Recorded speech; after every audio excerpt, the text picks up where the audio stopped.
আসসালামু আলাইকুম। অনেক সময় আমাদেরকে একাধিক পিডিএফ ফাইলকে একত্রিত করতে হয়, যেটাকে আমরা বলে থাকি মার্জ পিডিএফ। আর একটা পিডিএফ ফাইলকে বিভিন্ন অংশে ভাগ করতে হয়, যেটাকে আমরা বলে থাকি স্প্লিট পিডিএফ। আমি মোহাম্মদ নূর হোসেন, চ্যানেল এনিস থেকে। আজকে আমি আপনাদেরকে দেখিয়ে দিব কিভাবে একাধিক পিডিএফ ফাইলকে একত্রিত করবেন, আবার একটা পিডিএফ ফাইলকে বিভিন্ন অংশে ভাগ করবেন। তার আগে বলে রাখি, আপনি যদি আমার চ্যানেলে নতুন হয়ে থাকেন তাহলে অবশ্যই আমার চ্যানেলটিকে সাবস্ক্রাইব করবেন, আর ভিডিওটি কেমন লাগলো তা অবশ্যই কমেন্ট বক্সে জানাবেন। যদি ভালো লেগে থাকে অবশ্যই লাইক বাটনে ক্লিক করবেন, আর যদি ভালো না লেগে থাকে তাহলে কেন ভালো লাগেনি সেটা কমেন্ট করে জানাবেন। চলুন শুরু করা যাক। আমি আসলাম আমার কম্পিউটার স্ক্রিনে। এখান থেকে আমি আমার ক্রোম ব্রাউজারটি ওপেন করবেন। এখানে আমাকে একটা ওয়েবসাইটে যেতে হবে, সেটা হচ্ছে আই লাভ পিডিএফ। আমি সবার উপরে যেই ওয়েব অ্যাড্রেস পাবো এখানে আমি ক্লিক করলাম। এখানে পিডিএফ এর বিভিন্ন অপশনগুলো আছে, দেখতে পাচ্ছেন। পিডিএফ সংক্রান্ত বিভিন্ন কাজের বিভিন্ন সার্ভিসগুলো আছে। এখান থেকে কয়েকটা পিডিএফকে একত্রিত করার জন্য আমাদেরকে যেখানে যেতে হবে সেটা হলো মার্জ পিডিএফ।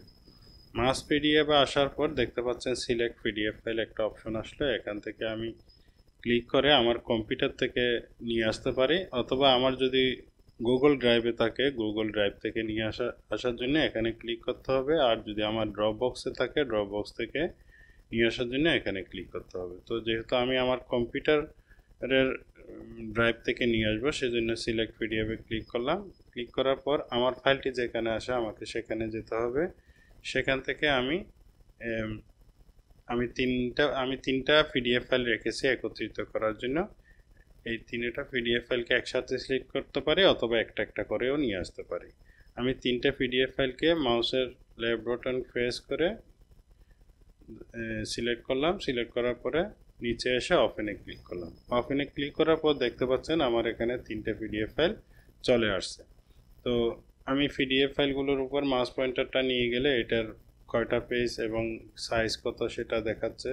আমি যদি এখান থেকে একটা বাদ দিতে চাই তাহলে এই যে এখানে কর্নারে ক্রস বাটন আছে, এখান থেকে আমি এটা রিমুভ করে নিতে পারবো। তো আমি আবার চাইলে আরেকটা ফাইল এখানে অ্যাড করতে পারি। অ্যাড করার জন্য এই যে প্লাস বাটনে ক্লিক করলাম। প্লাস বাটনে ক্লিক করার পর আবার আগের অপশনগুলো দেখতে পাচ্ছেন, এই যে কম্পিউটার, গুগল ড্রাইভ এবং ড্রপ বক্স। তো যেহেতু আমি আমার ডেস্কটপ থেকে এখানে আপলোড করব, এখানে ক্লিক করলাম। এখানে আমি 3 নম্বর ফাইল, যেটা আমি আগে রিমুভ করে দিয়েছিলাম, সেটা আবার নিয়ে আসলাম। তো এখানে আরেকটা বিষয় হচ্ছে, আমি এখন যেভাবে সাজানো আছে 1 2 3 এইভাবে মার্জ হয়ে যাবে। আমি যদি চাই যে 2 নম্বর পেজটা সামনে নিয়ে আসবো থাকবে, সেটা আমি জাস্ট সিলেক্ট করে মাউসের লেফট বাটন প্রেস করার পর আমি সামনে পিছনে যেখানে আমি রাখতে চাই সেখানে আমি নিয়ে যেতে পারবো।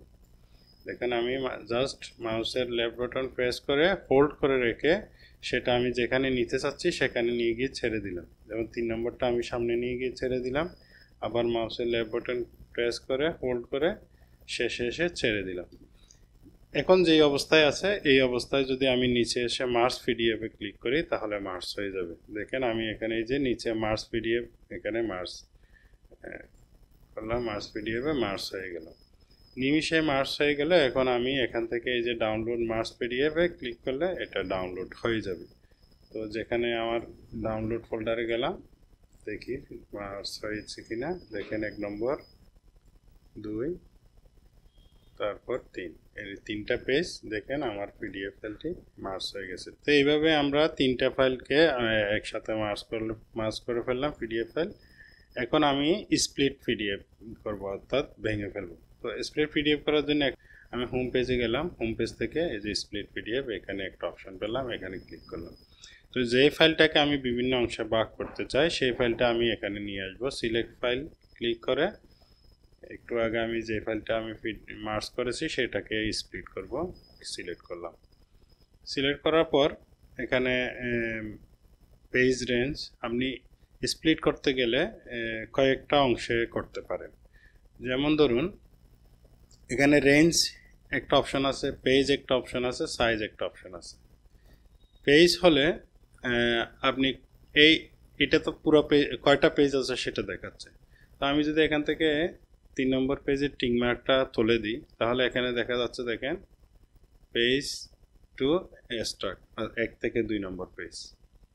তো আমি যদি চাই যে এটা থাকবে আর মাঝখানে 2 নম্বরটা বাদ যাবে, তাহলে দেখেন 1,3 অর্থাৎ 1 এবং 3 আলাদা হয়ে যাবে।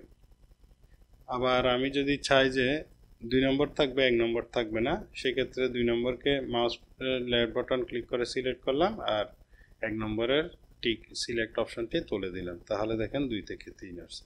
এখন যদি আমি স্প্লিট দিই তাহলে স্প্লিট হয়ে যাবে, 2 এবং 3 মিলে একটা ফাইল হয়ে যাবে। আর রেঞ্জ অনুযায়ী যদি আমি করতে চাই সেক্ষেত্রে এখানে রেঞ্জ 1 রেঞ্জ অ্যাড করা যায়, একাধিক রেঞ্জ অ্যাড করতে পারি। যেমন ধরুন আমি রেঞ্জ 1 হলো ফ্রম 1 টু ফ্রম 2, আমি 1 থেকে 2 পৃষ্ঠার একটা রেঞ্জে স্প্লিট করব। আবার রেঞ্জ 2 নিলাম 2 থেকে 3 পর্যন্ত। তো আমি এটা 2টা রেঞ্জ আমার সিলেক্ট করা আছে, 1 থেকে 2 আবার 2 থেকে 3। আমি যখন স্প্লিট পিডিএফ ক্লিক করব, এখানে একটা অপশন আছে merge all range in one PDF. এটা যদি আমি আবার সিলেক্ট করি সেক্ষেত্রে আবার মার্জ হয়ে যাবে। আমার মার্জ করার দরকার নাই, আমি শুধুমাত্র স্প্লিট করব, অর্থাৎ পিডিএফটাকে ভেঙে ফেলবো। যেই পিডিএফটাতে 3টে পেজ আছে সেই পিডিএফকে আমি বিভিন্ন অংশে ভাগ করে ফেলবো। তো আমি এখন 2টা রেঞ্জে ভাগ করলাম, 1 থেকে 2 পৃষ্ঠায় একটা রেঞ্জ নিলাম, 2 থেকে 3 পৃষ্ঠায় একটা রেঞ্জ নিলাম। আপনার পিডিএফ যদি বড় হয় সেক্ষেত্রে আপনি বিভিন্ন রেঞ্জ সৃষ্টি করতে পারেন, অথবা আপনি এখানে পেজ অপশন থেকে পেজ সিলেক্ট করে করতে পারেন, যেটা আমি একটু আগে দেখিয়েছি। এবং এর জন্য কমা এবং হতে পর্যন্ত হলো হাইফেন, এইভাবে দিয়ে আপনি এখানে এক্সাম্পল দেখাচ্ছি, দেখেন 1,5-8 অর্থাৎ 1 এবং 5 থেকে 8 পর্যন্ত। এভাবেও আপনি পেজ সিলেক্ট করতে পারেন, সেটা একটু আগে আমি দেখিয়েছি। আমি যেহেতু এখানে রেঞ্জ সিলেক্ট করছি, রেঞ্জ দিয়ে স্প্লিট পিডিএফে ক্লিক করলাম, আমার স্প্লিট হয়ে গেল। এখন আমি ডাউনলোড করলে ডাউনলোড হয়ে যাবে। তো ডাউনলোড যেহেতু হয়ে গেছে, যেহেতু এখানে একাধিক, সে জিপ হয়ে এখানে চলে আসছে। আমি এটাকে সিলেক্ট করলাম, লেফট বাটন ক্লিক করে রাইট বাটন ক্লিক করে এক্সট্রাক্ট হেয়ারে ক্লিক করলাম, এখানে সেটা আনজিপ হয়ে গেল। আনজিপ হয়ে যাওয়ার পর দেখেন 2 নম্বর এবং 3 নম্বর পেজ নিয়ে একটা রেঞ্জ হয়েছে, আবার 1 এবং 2 নম্বর পৃষ্ঠা দিয়ে আরেকটা রেঞ্জ হয়েছে। ভিডিওটি যদি ভালো লেগে থাকে তাহলে অবশ্যই লাইক বাটনে ক্লিক করবেন এবং বন্ধুদেরকে জানানোর জন্য শেয়ার করবেন। এখনো আমার চ্যানেলটিকে সাবস্ক্রাইব করে না থাকলে অবশ্যই সাবস্ক্রাইব করবেন। দেখা হবে পরবর্তী কোনো ভিডিওতে, সে পর্যন্ত ভালো থাকুন। আসসালামু আলাইকুম।